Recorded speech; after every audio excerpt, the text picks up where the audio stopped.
Estamos de vuelta a tiempo ya de tertulia después de este interesante experimento que seguro que nos va a dar que hablar y nos permite también centrar un poco el tema en lo que es la evolución del material, en qué punto estamos y hacia dónde va toda esta gran industria del golf, hablando concretamente de material. Están en la mesa Constantino Mediavilla, Álvaro Beamonte y con nosotros Gabriel Sota también se incorpora a la mesa. Gabriel, buenas noches de nuevo. Buenas noches. Y justo aquí a mi derecha tengo a José Ángel Rubio, que es clubmaker y fitter de Golf Getafe. Buenas, ¿qué tal? Bienvenido y encantado de tenerte. Muchas gracias. Bueno, pues la primera pregunta que lanzo rápidamente, sobre todo quiero escuchar antes de escuchar a toda la mesa y de que empiece un poco el intercambio de opiniones, es ¿en qué punto estamos de evolución del material, ¿no? Yo tengo la sensación que en los años 90, ¿no?, se produjo ese boom donde todo fue una revolución, donde se produjo la mayor diferencia con el material que las diferentes marcas nos ofrecían con respecto a lo que había en el pasado. Pero no sé si compartís ahora otra sensación que me da, que es que estamos un poco más estancados ahora mismo, ¿o no? Bueno, estancados no podemos decir, porque es increíble dónde de lejos va la bola, lo que pega el palo, cómo ha evolucionado todo ello, a pesar de lo que dice Álvaro, de que 10 años solo para un golpe en la evolución de los americanos. Pero bueno, no sé si en Europa habrá datos, igual en Europa cambia, Constantino. Uno y medio. Uno y medio, sí, no lo sé, pero estancados yo diría que no. José Ángel, ¿tu opinión? Yo ahí estoy un poquito con Gabriel. Yo opinaría que no estamos estancados. Creo que todo evoluciona y creo que además hay un dato que se ha producido este año que va a dar mucho que hablar, que son los palos de misma longitud. Entonces, ya no Hablas solo de Bryson DeChambeau, ¿no? Hablo de Bryson DeChambeau. Por cierto, que hay que recordar que José Ángel fue el que nos hizo el estudio con el que estudiamos Pues, en On the Tee, la distribución de los palos y... Luego hablaremos de Bryson DeChambeau. Yo no sé, porque es que es verdad que ha habido, sobre todo en esos años 90, ¿no?, grandes cambios, ¿no? Es decir, evidentemente, anteriormente se pasó de la madera al acero, luego llegó el titanium, que si las Big Bertha, en fin, fue una revolución auténtica. ¿Qué queda por inventar, Constantino? ¿Qué será? Pues igual es eso de los palos más largos, ¿no?, que estábamos diciendo. Alguien dijo alguna vez que si empezamos con un palo más largo nunca vamos a tener el swing de golf que nos corresponde. ¿Te suena, Gabriel? ¿Quién pudo decir eso? Pues ahora mismo no lo sé, pero estoy deseando que me desveles a ver... Te lo voy a decir yo. Fuiste tú en la misma entrevista en la que dijiste que había que hacer los palos a medida. Sí. Que no concebías que un profesional jugara con palos a medida y que un amateur no hiciera lo propio. Sí. ¿Qué querías decir con eso? ¿Que estamos en desigualdad de condiciones?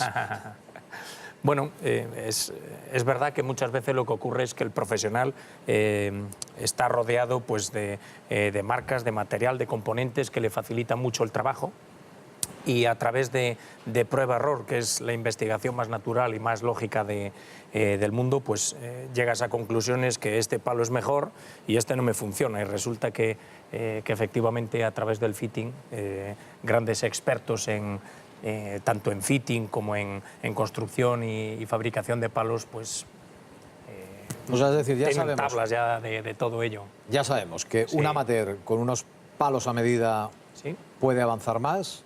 Sí. Y José Ángel, el fitting tendría que ser obligatorio para practicar el por lo golf. menos Este obligatorio va entre comillas.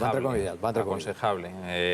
Es muy típico, yo no sé qué porcentaje en España, cuando vas a la primera clase, que antes estábamos hablando de la primera clase de golf, qué porcentaje de gente empezaría con palos a medida, ¿vale? Esta figura del clubmaker parece que en España ahora se está avanzando más. Hace unos años era muy difícil encontrar un clubmaker, ¿vale? Podemos tener datos del Reino Unido, de Estados Unidos, donde en cada club posiblemente haya uno o varios clubmakers o clubfitter que te hagan un palo y empiezas con un palo a medida. A mí se me presenta muchas veces el dato de que va gente y dice, bueno, si yo no sé darle la pelota, ¿por qué me voy a hacer un palo a medida? Muy sencillo. Tenemos dos condicionantes, que es el condicionante de swing y el condicionante de material. Pues si descartamos un condicionante y tenemos un palo a medida, ya tenemos menor error del que podríamos tener si tenemos un mal swing y un mal palo a medida. El clubmaker, ¿no?, que es algo que muchas veces nos hemos planteado, pero ¿y para qué, no? Porque antes hablábamos de los profes y hablábamos de intrusismo. Sí. Y estoy seguro que si sacamos ese tema en esta mesa, también seguro que vosotros tendríais mucho que decir en torno a ese tema, ¿no? Y luego hay otra pregunta que a mí me parece que es vital y yo ya me callo y no digo más en toda la noche, pero la tengo que decir. No, de verdad, porque muchas veces pensamos que es muy fácil adaptarnos a tener lo último que hay en el palo, a propósito de la pregunta inicial de Hugo, ¿no? Es decir, ese material, esa última hora, el titanio, las Viperta, vino, y ahora todos queremos tener ese driver que seguro que nos va a hacer. Sin embargo, hay mucha gente que necesita arreglar el palo. Es más, solo con arreglarlo, Gabriel, ganaría mucho y seguiría siendo su mismo palo. Sería su mismo palo que le resulta cómodo porque es el que tiene de siempre, pero encima como adaptado a él, el funcionamiento de ese palo y el rendimiento de ese palo sería mejor. Eso es importante. Hay que Claro. decir a la gente que incluso los grips se cambian, por ejemplo. Sí. Hay gente que en su caso igual lo desconoce, ¿no? Pero sí, Sobre todo cuando te hace herida, es decir, cuando llega el momento en el que ya notas que sangras Sí. al golpear y dices, ha llegado el momento de poner un grip nuevo a ese pad, caramba, que ya va siendo hora. Y dice, pues lo tengo hace 10 años y no he tenido que cambiarle, ¿no? Es curioso que muchas veces cambian el grip de pad, igual es el palo menos necesario de cambio de grip, porque al fin y al cabo el pad es pues un pequeño swing sin mucha energía y demás, mientras que con el hierro y las maderas pues se necesita mucha más potencia, más esfuerzo. Y yo quería decir que igual la evolución que está viendo con relación al material, volviendo a tu pregunta, Hugo, igual va a ser el tema de fitting y palo a medida, ¿eh? De hecho, las casas es donde están Yo quiero pegando. destacar unos datos profesionales de media distancia en el circuito norteamericano. Vamos a ver una... hablando de esa evolución. Me gustaría ver ese cuadro donde, bueno, ahí vemos la media de distancia del ganador, del jugador que pegó más largo en la temporada, vamos viendo por décadas, y jugadores que estaban por encima de las 300 yardas. En el año 80, Dan Poole ganó con 274 yardas. En el año 90, la década de los 90, Tom Parser, 279. Evidentemente nadie había superado las 300 yardas. En el año 2000 se rompe esa barrera. Solo un jugador, John Daly, pasa por encima de las 300 yardas. Y ya aquí la evolución es brutal, ¿no? En 2010, Robert Garrigus, 315 yardas. Ya hay 12 jugadores por encima de las 300 yardas. Y si lo extrapolamos a 2016, pues prácticamente no se ha mejorado mucho lo que respecta a la distancia más larga, ¿no? Porque el ganador de la temporada pasada fue J.B. Holmes con 314 yardas. Lo que sí que vemos que hubo más jugadores que de media hasta 27 pasaron de las 300 yardas, ¿no? Por eso te decía que quizá la sensación, a nivel profesional, no sé si es el reflejo, es que sí hubo unos años donde la evolución fue salvaje, ¿no? Sí. Y ahora parece que cuesta un poquito más, ¿no? Y eso enlazaba muy bien con la pregunta, ahora si queréis lo valoráis, de vosotros que estáis más al día, ¿no? ¿Qué es lo próximo?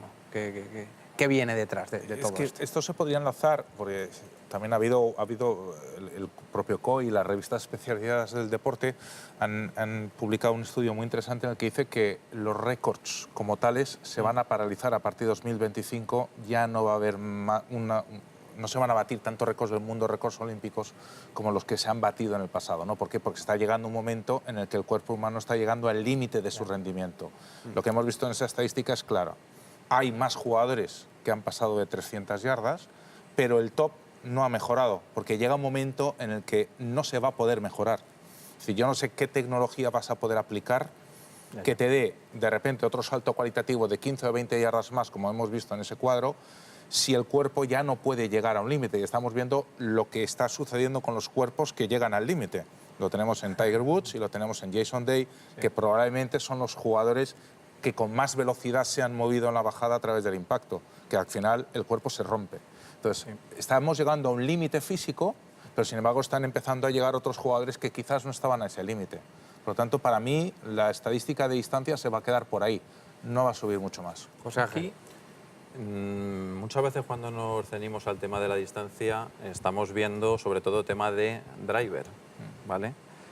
Podríamos ver lo que se ha mejorado con los hierros. A lo mejor nos sorprendería que ahí no ha avanzado tanto. Y si ha avanzado ha sido por un poquito otros factores, que ya no es solo el propio componente, el propio material, sino que hemos empezado a tocar los grados de los palos, que ya un hierro 7 de ahora no es como un hierro 7 de hace 10 años, y se ha querido un poquito falsear esa evolución con un dato que en fin, no es del todo real. De hecho, yo siempre he opinado que los hierros, al igual que los wedge, tendrían que venir por grados, no por una medida de letras, sino una medida, porque al final es un número, pero es una letra. O sea, un hierro 7 no significa nada, es un número de palo. Lo hemos Sin visto, embargo, lo hemos visto en Fórmula B. Hemos tirado un palo que tenía 37 grados, no ponía otra cosa. Era para, y además era para una distancia concreta. Decían, este palo 37 grados, 125 yardas. Sin embargo, los amateurs perdemos tanto tiempo, bueno, perdemos o ganamos, ¿no? Cuando vamos jugando una ronda de golf o cuando vamos caminando por el campo diciendo aquello, pero tú con el 7 has hecho eso. Yo con un 9 o con un 4. Es decir, al final no, estamos obsesionados con el número, lo que estábamos comentando, que figura el palo, ¿no? Y no es tan importante. Alguien contaba también que veía a Seve con una madera 3 pegar 15 bolas sin ti en Pedreña. Tú lo has visto. Sí. Y decías, y voy a decir más, se quedaban todas en un radio de 20 metros, ¿no? Ahí, al lado, 25 metros cuadrados. 25 metros cuadrados. Al lado de otra, ¿no? Las 15. La pregunta también es obligada para los dos que trabajáis con esos palos. ¿Es el indio o es el palo? Porque este ejemplo de Seve habla mucho en favor del indio. Pues era un indio muy especial, ¿eh? Sí, es que se iba a buscar un indio muy Pero muy nosotros especial. tenemos que irnos al ejemplo extremo, ¿no? A mí ¿Es el me- indio o es el palo? A mí me gusta muchas veces hablar del indio y precisamente tenemos los 58 golpes que ha dado Jim Furyk, porque esos 58 golpes, el driver también ha tenido mucho que ver, pero Jim Furyk no está dentro de esas tablas que nos enseña Hugo de pegadores y J. Holmes. No, ahí hay... y claro, ahí ya tenemos que meter el foresight de José María, tenemos que meter muchísimas cosas, seguro, como todos los jugadores que salen en la televisión tienen palos a medida, etcétera, etcétera, pero el indio está ahí, y el indio es ese jugador de golf que psicológicamente es como una roca, es duro como una roca, es un témpano de hielo, sabe solventar situaciones que cualquier otro jugador pues, se va a derrumbar y no va a ser capaz.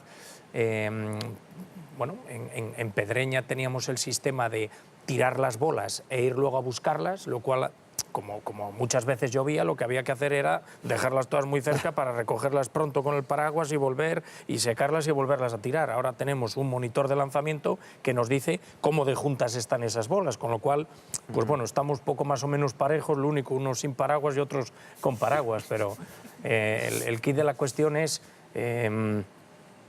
el indio tiene mucho que ver. A la fuerza lo ahorca, siento, Gabriel, ¿eh? pues, Pero mira, yo creo que estos datos quizás a mí por lo menos me gustan, ¿no? Y me reconcilian un poco con la tesis, ¿no? del golf, porque durante mucho tiempo, además, Álvaro, tú te acordarás, hubo un debate que todo el mundo estaba escandalizado. Bueno, ¿qué va a pasar con la evolución? Hay que proteger los campos, hay que cambiar la bola. Parece que ese debate se ha disipado un poco, ¿no? Y, bueno, muchos, y eso tú lo sabes, Gabriel, ¿no? Por lo que has vivido en tu ambiente y en tu casa, ¿no? Muchos de los grandes jugadores se quejaban de que el golf había perdido la esencia un poco del ser artista, ¿no? De las sensaciones, de todo se medía más en potencia, todo era más cuadriculado, ¿no? Todo era más... Y bueno, ojalá el golf en los años venideros vaya por esa línea, ¿no? No sé si será posible o no, no sé qué pensáis. Hay otro dato también, siempre tenemos más datos del circuito americano que del circuito europeo porque los propios americanos promueven estadísticas y datos, ¿no? Y es el número de récords del campo que se baten. Esto es un elemento muy importante que te dice cómo se está llegando a un límite. Es decir, hace ya bastante tiempo que no vemos, quizás el último récord del campo batido es el 58 Jim Furyk, ¿no?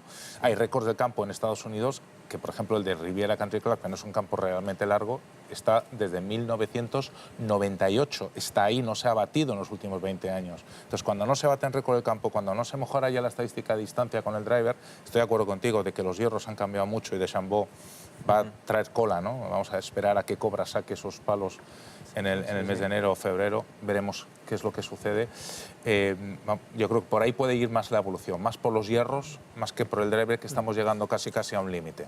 De eso habría que tener un dato en cuenta. Era típico ir a una tienda cuando te comprabas un palo hace 10 o 12 años y decías, este palo pega 20 metros más que el palo anterior. ¿Vale? Era muy típico. Así los compraba yo. Pero, A ojo. pero porque te decían que tenía También- hacía 20 metros más, 30 metros salían más. cada metros 6 más meses, y me cada podían 6 costar meses. 20 euros menos, con lo cual Y llega- y 20 le- metros más por 20 euros Y menos. llegabas al campo y podrías hacer 20 metros más en un golpe. Sí, sí. Pero la media de los 14 seguramente... Eso me daba cuenta luego, ya en el campo. Me había ahorrado los 20 la euros. mejor manera de hacer pero amigos en 20 el Tier metros, 1... Eso no aparecía. Eso no aparecía. Decían que la mejor manera de hacer amigos en el Tier 1 era aparecer con un driver nuevo. Todo el mundo se te acercaba a ver el driver, lo que habían probado, y todos lo por compraban. ejemplo, con el que habéis estado haciendo ante la prueba, no sé de cuántas pulgadas tendría ese driver. 43,4. 43,4. Sabes que el estándar que siempre hemos manejado ha sido de 44 pulgadas y media. Se empezaron a tener hace 10 años 45, se pasaron 45 pulgadas y media, 46. Hace 2 semanas recibí un cliente, tenía hasta 47 pulgadas. 47. Claro, la que pegue seguro que pegará más que uno de 44, pero habría que ver la media de 14 veces que pegues el drive en un campo, 13, 14 veces, ¿cuál es tu media? Nos echamos muchas veces la culpa, salimos a jugar al campo y decimos, va, cuando la pegamos mal, va, es que soy muy malo. Somos muy malos, pero tenemos un palo que es a lo mejor 3 o 4 pulgadas más que lo que estábamos utilizando. Ya ha habido alguna marca que está volviendo para atrás a tener palos de longitud de 44 pulgadas y media. Yo soy el primero allí en mi cancha que lo he utilizado y no pierdo distancia porque al final lo estás comparando con radares, con Foresight, y estás viendo que moviendo la menor velocidad se impacta más veces en el centro. Y gracias a esos aparatos medimos el Smart Factor y estamos viendo que se puede hacer la misma distancia pegándolo en el centro y siendo más consistente. Smart con un Factor, pala. tienes que explicar lo que es, que mucha gente en casa no sabe lo que es. ¿Qué es Smart Factor? Bueno, pues el Smart Factor es como una relación, explicado en fácil, es dónde le pegamos a la bola, o con el palo, a la bola. Normalmente siempre sale una relación entre 1,30 y 1,50, dependiendo de los palos. En velocidad. Más o menos en velocidad, si un driver se puede mover a 100 millas, un Smart Factor excelente puede ser de 1,50, la bola sale a 150 millas. ¿Vale? Entonces, podemos mover, lo que yo quiero decir esto es que teniendo un palo a lo mejor de 2 o 3 pulgadas más corto, podemos perder 4 o 5 millas, pero ganando más punto de impacto, al final tenemos la misma o más distancia con mejor media. Y esto pasó también un poco con los grados de las caras del palo, ¿no? Hubo una tendencia que parecía que había que tener 7 grados, 8 grados, y ahora no sé si esto sigue en boga, ¿no? Parece que cuanto más abierta sea la cara, ¿no? 10 grados, 10 y medio, vuelve un poco la tendencia, ¿no? Se hace más distancia. Estos son modas que vienen, van, no sé. Eso, vuelvo a insistir en el tema de los radares, de Foresight, se está demostrando que la bola que vuela más hace más distancia, que normalmente la que teníamos antes una imagen de que teníamos que utilizar de driver de 8 o 9 grados para que botara y rodara. Gracias a estos radares se demuestra que por más tiempo de vuelo se hace más distancia. Mismamente creo que el último torneo que ganó Dustin Johnson, no sé si creo que utilizó 11 y medio, driver de 11 y medio. Pero es que hay que poner en relación ahí la velocidad de la bola con el tiempo de vuelo. Claro, si tú pegas una bola muy alta, que vuela mucho, pero no sale con velocidad, al final bombeas y te quedas un poquito más corto, ¿no? Pero en velocidades bajas de gente senior, ladies, prima siempre mucho más la altura de la bola. Mucho más importante. Tú lo sabes, además, por las estadísticas que tenemos del PGA y del Tour femenino, que en el PGA, en el driver, siguen pegando negativo, menos que en las mujeres, moviendo el palo unas 20 millas menos de velocidad, tienden a pegar el driver más positivo para tener más tiempo de vuelo. Quería sacar el tema Bryson DeChambeau, ¿no? Es un visionario, es un loco, como los especialistas. ¿Cómo valoráis lo que está haciendo en el mundo del material del golf? A ver, en otro programa ya estuvimos hablando de Bryson. Por lo visto, como estudiante y como alumno debe ser un lumbreras, un genio. Yo estoy de acuerdo con su teoría y todo lo que sea pues facilitar una misma colocación y swing. Que igual en casa la gente no nos situamos. Bryson DeChambeau pues, tiene todos los palos de la misma longitud, las mismas pulgadas, ya sea el hierro, el wedge, que el hierro 4. ¿no? Sí, tiene la misma longitud y el mismo ángulo de varilla, el mismo lie. Tiene también la misma dificultad de movimiento de palo, es decir, el momento de inercia del palo montado completo es igual para todos y cada uno de los hierros, porque el peso total del palo es igual, la distribución del peso es igual, por tanto el momento de inercia con esa misma longitud, mismo lie, pero cambia el loft nada más, hace que el palo sea idéntico, el pitching wedge, que el hierro 3, que el hierro 7. Con lo Tiene cual, la longitud de un hierro 6, si no me equivoco, ¿no? Sí, Algo así. también. 37 pulgadas y media, hierro 6. sí, en el caso de él sí, pero bueno, hay diferentes posibilidades de configuración dependiendo un poco el fitting, Claro. el estudio que se haga. a Supongo el cada- tamaño del jugador también, Eso ¿no? El es, físico del jugador eso es, el dependerá físico, mucho, ¿no? Sí, sí. Pero facilita mucho porque el saber que uno está colocado siempre igual, que está a la misma distancia, que puede hacer el mismo swing con el mismo plano, es de mucha ayuda, es de mucha ayuda. José Ángel, que tú eres un experto en Bryson DeChambeau. A esto habría que añadir un tema con los palos de igual longitud. En cuanto a híbrido, llevaba 3 longitudes, creo recordar. Llevaba todos los hierros verdad. iguales, llevaba híbridos y luego llevaba driver. Driver que en su época universitaria, creo recordar que era entre 42 y 43 pulgadas, para estandarizar y estar un poco más del swing que hacía con cualquier hierro. Pero esto en el mundo profesional no le ha valido. Ya ha tenido que pasar a un driver mayor de 45 pulgadas. Sí, 45 algo. Sí. 45, un cuarto me parece que está Sí. tirando ahora. Entonces, Ya hay un cambio. Y os han ido a ver amateurs, ¿no? Que han visto a Bryson DeChambeau, han conocido la historia y llegan a veros y que yo quiero los palos de la misma longitud. sí.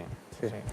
Sí, sí, ha venido gente y hay gente interesada precisamente porque tiene sentido común el tener palos de la misma longitud y Es decir, ¿vosotros los recomendáis? yo lo recomiendo. Esto va a variar un poco, antes lo hablábamos Gabriel y yo, va a variar un poco, ahora mismo si solo Bryson DeChambeau utiliza esos palos, va a variar un poco de lo que haga en el circuito, ¿vale? Se hablaba mucho de los palos cuando Bryson DeChambeau Sí, juega bien. juega bien, sí. pasó al mundo de profesional y los 2 primeros torneos Sí, hizo un quedó top. cuarto en Harbour Town en su debut y también Sí, hizo otro top 10. Parece que ahora ya no se habla tanto del tema porque como ahora está un poquito más luchando por pasar cortes, ya no... Pero vosotros De veis todas seriamente que vengan jugadores aficionados a una tienda y Constantino, pidan, por y ejemplo, pidan los ¿va a haber- palos de esa manera? ¿Le pondréis sí, sí, todos sí. los palos de la misma A mí longitud? me vais a perdonar, pero francamente, si mañana este hombre gana un Major, ¿qué pasa? ¿Que todos nos hacemos los palos de la misma medida? No, pero al día siguiente o Afecta. las siguientes semanas mucha gente vendrá Vale. a pedir los palos de la misma Y longitud. Clubmaker como vosotros, ¿qué decís? Hay que aplicar el sentido común. No hay que... es buenísimo lo que estás diciendo, Constantino. O sea, si gana el grande, se venden millones y millones, Claro. y si no gana el grande, no se venden. No, se venderá si funciona, y si no funciona, pues no se venderá.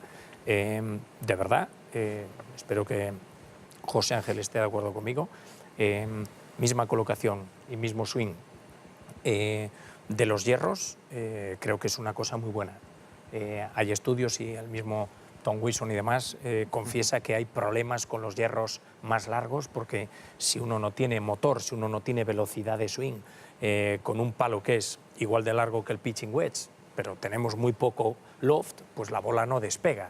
Va a salir, pues nada, un punch, un golpe muy bajito que no va a servir de casi nada. Pero a expensas de eso, luego se puede hacer la configuración de los híbridos y las maderas de forma diferente, con lo cual se puede pues bueno, hacer un ajuste. Es que, perdón Álvaro, porque fíjate, lo que estáis diciendo, que parece absolutamente razonable, Sí. chocaría con nuestra primera parte de tertulia. Es decir, si antes de salir a dar una clase, lo que estamos recomendando es que te hagas un fitting rápido de 40 minutillos y que te hagas unos palos a medida y luego ya te pones a jugar con tirar. tus palos, es decir, es algo que me va a mí. Lo que me estáis recomendando es primero que me estudien a mí mismo Sí. y a partir de ahí empiece a jugar. Si yo lo que voy ya es pidiendo una medida concreta de palo, como la primera vez que yo salí a un campo con un drive y alguien me dijo, ¿cuánto cubica? ¿Cuánto cubica qué? ¿De qué me estáis hablando? De la cabeza. ¿Qué cabeza? ¿Cuántos centímetros cúbicos?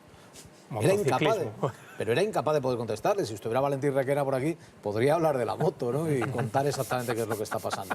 Entonces yo por eso veo, perdonadme, desde el desconocimiento, como una contradicción enorme, ¿no? Es decir, si se pone de moda porque resulta que este señor gana un Major, pues valdrá para unos, pero igual para la mayoría, y perdón Álvaro, igual para la mayoría no vale. Lo que vale para cada uno es adecuar tus palos a tu juego, o tu juego a tus palos. Nah, hay un dato fundamental, perdón Álvaro. Sí, nada. Primero tenemos que tener bien claro que hay el fitting estático, que es la toma de medidas de ese jugador sin colocación y swing. A pie de tienda cogemos a ese jugador, le preguntamos la estatura que tiene, le medimos su mano, el dedo más largo, las 2 muñecas al suelo, y a partir de ahí, a través de unas tablas internacionales de clubmaking que cualquier clubmaker va a tener, vamos a recomendar a esa persona cuál es su longitud de palo y su talla de grip recomendable. Y a partir de ahí, Gabriel, pues tenemos que ir un poquito rápido, que estamos sin tiempo, perdóname. Nada. Continúa. Entonces, luego está el fitting dinámico, que lo que va a hacer es ese ajuste, es decir, cuando tenemos un palo, misma longitud, mismo peso, mismo momento de inercia, lo que ocurre es que tenemos que coger y saber ese lie cómo va a ser. Entonces hay un ajuste de lie que puede ayudar a eso. Estamos ya prácticamente sin tiempo, Álvaro, que te has quedado con ganas de hablar y ya despedimos. Un breve apunte, que para mí la innovación de Bryson DeChambeau, si realmente se cumple y empezamos a verlo, pues el salto de material más importante desde que pasamos de las maderas de madera a las maderas metálicas de cabeza maciza y luego pasamos a las huecas. Para mí va a ser apasionante ver lo que va a suceder. José Ángel, último apunte, rapidito, si quieres decir algo. Me gustaría contestar a Constantino sobre el tema de swing palo. Yo he tenido muchos clientes que han venido con un palo súper fatal configurado para sus medidas, hecho en camiones, ¿vale? 1 o 2 pulgadas más largo, lie que no te puedo ni contar, solo apoyando sobre el talón. Y le tienes que decir a esa persona que se quiere hacer un fitting, que si quiere hacer un paso intermedio, o quiere ir ya a lo que verdaderamente necesita, porque si va a lo que verdaderamente necesita, no va a dar y no se va a acordar de nada más que de mí cuando salga a jugar al campo. Pues queda claro. Nos hemos quedado sin tiempo, era muy interesante la charla, os emplazaremos a otro programa sin duda, porque merece la pena seguir hablando de este tema. Gracias Álvaro, gracias José Ángel, gracias Gabriel, gracias a Constantino Mediavilla. Buenas noches. Gracias a todos ustedes que están ahí al otro lado y que están con nosotros apoyándonos cada miércoles. El próximo estaremos aquí de nuevo en On The Tee. Hasta entonces.